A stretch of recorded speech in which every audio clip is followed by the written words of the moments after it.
Welcome students of first year.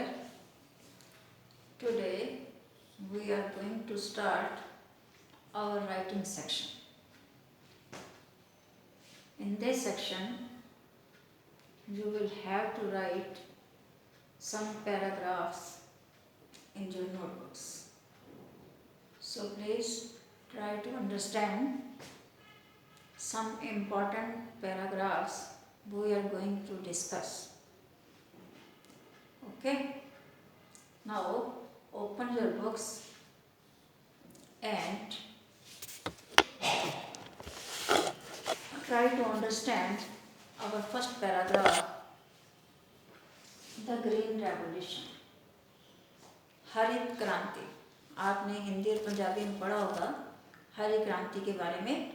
अपनी books खोल लीजिए जिसमें पेज है 258. The Green Revolution refers to the application of advanced techniques and inputs in agriculture, as a result of which desired results have been obtained in farm sector. Agriculture has truly been revolutionized. इसमें बताया गया है कि हरित क्रांति में क्या हुआ. एडवांस टेक्निक यूज़ किए गए एग्रीकल्चर में, खेती में, जिसका रिजल्ट ये हुआ कि हमारे फार्म सेक्टर में बहुत ही अच्छे हमें रिजल्ट प्राप्त हुए और एकदम से एग्रीकल्चर में क्रांति आ गई. The days when the farmers used to starve in spite of their bone breaking toil in the land are gone by.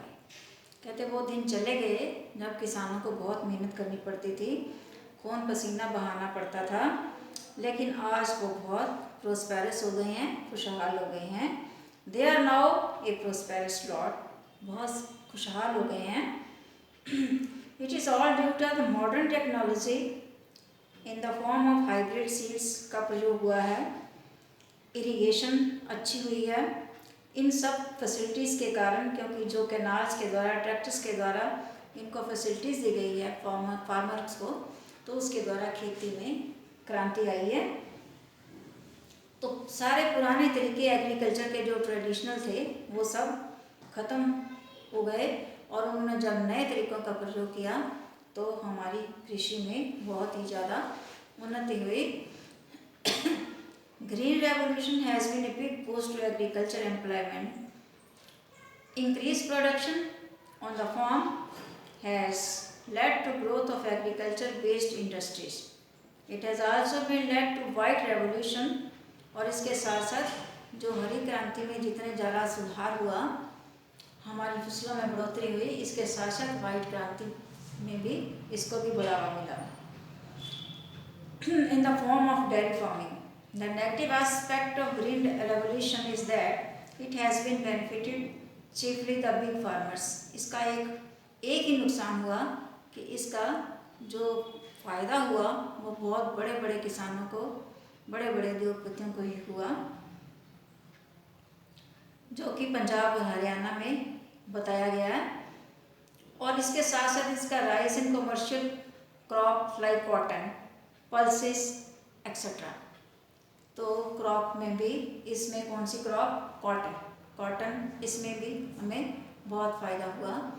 तो हरित क्रांति आने से हमारी सारी फसलों में बढ़ोतरी हो गई, जिससे कि हमारे देश में हरित क्रांति आई. तो ये आपने जो पैराग्राफ होता है ना, वो पैराग्राफ एक ही पैरा में आपने लिखना है. इसके हम जब कोई समरी लिखते हैं तो उसके छोटे छोटे पैराग्राफ बना देते हैं, वो पैराग्राफ नहीं बनाने. हमने एक ही पैराग्राफ में उसकी सारी बातें लिख के उसको ख़त्म कर देना. मीन जिस एस्पेक्ट पे हम शुरू किया उसी पे हम उसको पूरी डिटेल बता के उसको ख़त्म कर देते. ठीक है. तो ये हमने पैराग्राफ अपने बच्चों ने सबने कॉपीज़ पे लिखना है. ठीक है. आज हम 3-4 पैराग्राफ थोड़ा शॉर्ट डिस्कस कर लेते हैं. तो आपने बुक्स में से देख लीजिए. मैंने पेज आपको बता दिया 258 है. उसके आगे चलते जाओ, जो इम्पोर्टेंट है वो 3-4 हम कर लें. नेक्स्ट है जी हमारा कौन सा? Necessity is the mother of invention mean आपने छोटे होते जो पढ़ा होगा necessity is the mother of invention mean जो आवश्यकता है वो आविष्कार की जननी। देखिए बुक्स देखिए अपनी। Necessity is the mother of invention is a very common quotation and every one of us has heard it right in our childhood in the evergreen story the thirsty crow. ये हमने बचपन में काफ़ी ये story पढ़ी होगी आपने thirsty crow की, जिसमें बताया गया था कि किस तरीके से कोए को प्यास लगी थी और किस तरीके से उसने पानी पीने के लिए अपनी चोंच को उसमें डाल के घड़े में डाल के पेबल्स डाले थे और पानी ऊपर आ गया था। ये आपने स्टोरी पढ़ी होगी।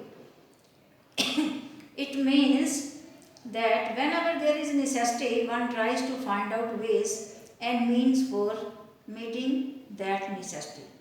जब भी मनुष्य को किसी चीज़ की आवश्यकता होती है तो उसी समय आविष्कार भी हो जाता है, उसी समय कोई ना कोई ऐसे मीन्स बन जाते हैं जिससे वो नया आविष्कार कर सकता है।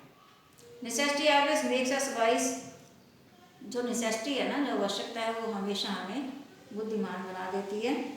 Even a person who is fully satisfied has to rush about here and there when there is a pressing necessity requiring a solution. Mean कोई भी व्यक्ति चाहे पूरी तरह से सेटिस्फाई हो, संतुष्ट हो, लेकिन फिर भी जब किसी चीज़ की आवश्यकता होती है तो वो कोई ना कोई उसके सोल्यूशन को ढूंढने के लिए लग जाता है। जब सोल्यूशन को ढूंढता है तो कोई ना कोई नया आविष्कार हो जाता है, जिससे हम ये कोटेशन सही उतरती है कि necessity is the mother of invention. तो इसके बारे में इस पैराग्राफ में बताया गया। नेक्स्ट है हमारा साइंस एंड ह्यूमन हैप्पीनेस, और नेक्स्ट है उसके बाद है science is a curse and then wonders of science. अब मैं आपको बता दूं, इसमें तो हम सारे इसके साइंस के लाभ लिखेंगे, ठीक है, मेन बेनिफिट्स लिखेंगे, और इसमें हम साइंस के सारे नुकसान लिखेंगे, तभी तो ये कर्स होगा ना साइंस। इसमें इसके नुकसान लिखेंगे, लेकिन अगर पेपर में आपको वंडर्स ऑफ साइंस आ जाता है तो इन दोनों को इकट्ठा कर देंगे, हैप्पीनेस और कर्स को इकट्ठा कर देंगे, मेरिट्स एंड डीमेरिट्स हो जाएगा। इसमें मेरिट्स आ जाएंगे, अगर मेरिट्स ऑफ साइंस आ जाए तो भी यही लिखना, डीमेरिट्स ऑफ साइंस आ जाए तो भी यही लिखना, कर्स लिखना, ठीक है। मेरिट्स आ जाए तो ये लिखना है, यूजेस एंड अब्यूजेस आ जाए तो भी यही है आंसर। अगर वंडर्स ऑफ साइंस आ जाए तो इन दोनों को लिख देना, तो ये हमारा वंडर्स ऑफ साइंस, क्योंकि वंडर्स में सब कुछ आ जाता है, उसमें सारी चीज़ें आ जाती हैं, लाभ भी आ जाते हैं, हानियाँ भी आ जाती हैं। थोड़ा थोड़ा सुन लीजिए, आप अपने बुक्स में से देखेंगे। Science is making wonderful progress nowadays. आजकल बहुत ज़्यादा तरक्की कर रहा है science. It has almost revolutionised human life. No sphere of human activity has remain untouched by it. The inventions of science has made man's life comfortable and charming. The things have become reality, which were regarded as dreams. Science has reduced distances and world has become small. देखो science ने, आप जानते हैं कितना हमारा जो distance है कितना कम कर दिया, बहुत कम कर दिया डिस्टेंस। साइंस, ये सारे आविष्कार साइंस के ही हैं। कोई भी ऐसा स्फीयर नहीं है जहाँ पे साइंस काम नहीं कर रही। हर जगह किसी भी स्फीयर में देख लो, इवन कि मेडिकल में भी ये देखो, इतनी खतरनाक बीमारियों का इलाज साइंस द्वारा हो चुका है। Science has also made a valuable contribution in the field of medicine. It has given cure to all diseases. सारे डिजीज को इसने क्योर किया है। The average life span of man has increased. It has improved agriculture methods. Agriculture के methods भी इसने improve किए हैं। It has produced quality seeds, fertilizers and means of agriculture. Modern machines have taken place of old farming instruments. पुराने जो कृषि के जो ढंग थे उनको बदल के नए ढंगों का प्रयोग किया है। ये सारा साइंस के द्वारा ही हुआ है। आगे है, The world lives under the permanent face of nuclear war. Unfortunately, if the third war breaks out, the whole mankind will be destroyed. Man should use science for peaceful and constructive purposes. जब ये वाली line तब लिखेंगे हम जब इसके साथ में हमने इसको कर्स के बारे में भी लिखना है, क्योंकि अभी तो हम हैप्पीनेस के बारे में बता रहे हैं। जब हैप्पीनेस और कर्स को इकट्ठा लिखते हैं तो लास्ट में ये लाइन लिख के, ठीक है इतने सारे फायदे हैं, तो हम ये लिख देते हैं ठीक है इतने सारे साइंस के फायदे हैं, लेकिन इसके साथ साथ हमारे साइंस से हमें ये नुकसान भी होगा। हर चीज़ के फायदे होते हैं, फायदे हैं तो नुकसान साथ में होते ही होते हैं। इसीलिए मनुष्य को चाहिए कि उन साधनों का अच्छे से प्रयोग करे ताकि वो हमें ज़्यादा से ज़्यादा बेनिफिट दे सकें और उसके डिमेरिट्स हैं जो वो कम हो। अब नेक्स्ट है वंडर्स ऑफ साइंस। हैप्पीनेस में हमने सारे हैप्पीनेस के बता दिए और कर्स के बारे में कर्स बताते हैं, तो फिर दोनों को इकट्ठा कर देंगे तो हमारा ये वंडर्स ऑफ साइंस बन जाए। Science is a good servant but a bad master. देखो ये लाइन इंपॉर्टेंट है, science is a good servant but bad master. हाँ, science is a good servant but bad master. Today we have become too much dependent on the facilities and comforts given by science. आज हम science द्वारा दी गई facilities के ऊपर पूरी तरह से निर्भर हो गए हैं। The science rules our humanity, इसीलिए हमारी मानवता के ऊपर राज्य कर रही है। It takes a man to away from the beauty of nature. Beauty of nature mean प्राकृतिक छटा को देखने के लिए हम इससे